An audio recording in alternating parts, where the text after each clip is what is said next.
Magandang umaga po sa inyong lahat at Happy New Year! Masaganang bagong taon sa lahat sa atin na sumusubaybay pa rin dito sa Pag-asa Weather Update. At narito na ang lagay ng panahon ngayong unang araw sa taong 2024, araw ng Lunes. At narito na nga ang lagay ng ating panahon. Makikita natin sa ating latest satellite images, dalawang weather system pa rin na nakakaapekto sa ating bansa. Una na riyan ang Northeast Monsoon o hanging amihan at ito magdadala ng mga pag-ulan, partikular na sa bahagi ng Batanes at Babuyan Island. Samantala, mga pulupulong may hinang pag-ulan naman ang maaring maranasan, partikular na sa Ilocos Region, kasama din itong lalabing bahagi ng Cagayan Valley, Cordillera, kasama ang Central Luzon, Kamaynilaan, at gayon din ang Calabarzon.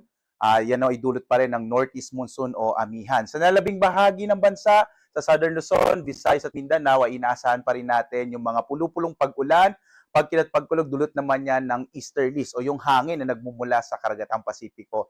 Base sa pinakahuling mga datos natin, ipinapakita naman na wala pa rin tayong minomonitor na anumang low pressure area, wala pa rin tayong bagyo sa loob o labas man ng Philippine Area of Responsibility.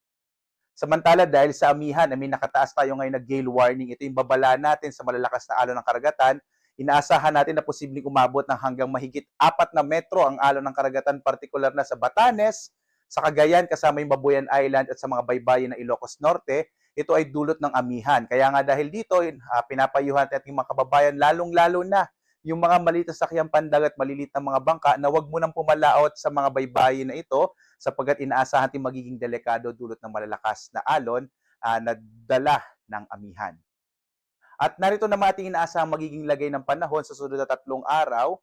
Base sa ating mga pinakahuling datos, patuloy ang pag-iral ng Northeast Monsoon o amihan at gayon din itong easterlies. Makikita natin dito sa mga datos natin, yung mga kulay berde ho na ito, ito naman ay nag-indicate ng mga pag-ulan. At base dito, sa susunod na 3 araw, generally fair weather pa rin sa malaking bahagi ng ating bansa. Bagat makikita natin dito, malaki yung tsansa ng mga pag-ulan, lalo na sa may eastern section o silangang bahagi ng Visayas at ng Mindanao. Dulot nga yan itong easterlies.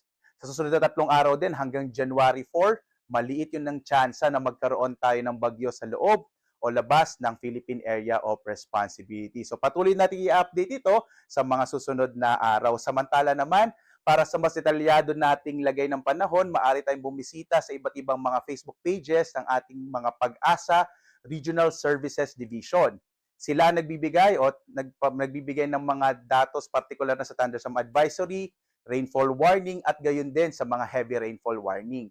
Para sa Northern Luzon, nandiyan ang Northern Luzon PRSD, sakop niya ng Ilocos Region, Cordillera, Cagayan Valley kasamang Aurora. Gayon din para naman sa National Capital Region, sakop nito ang Central Luzon, ang Calabarzon kasama ang Metro Manila. Maring pumunta sa NCR PRSD. Samantala naman sa Southern Luzon, PRSD, nasakop niyan ang Romblon, Marinduque, gayon din itong Oriental Mindoro, Bicol Region at Northern Samar. Sa Visayas, PRSD naman, nandyan ang Palawan, kasama ang Occidental Mindoro at ang nalalabing bahagi ng Visayas. At sa Mindanao, maaaring pumunta tayo sa Mindanao Pag-asa Regional Services Division. Muli, nandito natin makikita ang mga detalyado nating ulat ng panahon, lalo na nag-update ito every 3 hours. At ang araw naman natin ay sisikat ganap na 6:21 na umaga at lulubog, ganap na 5:38 ng hapon. At maraming salamat po sa inyong pagsubaybay mula sa Pag-asa Weather Forecasting Center. Ako si Obet Badrina. Muli po, maligong bagong taon sa ating lahat. Naway pagpalain tayo ngayong taong 2024. Maraming salamat po.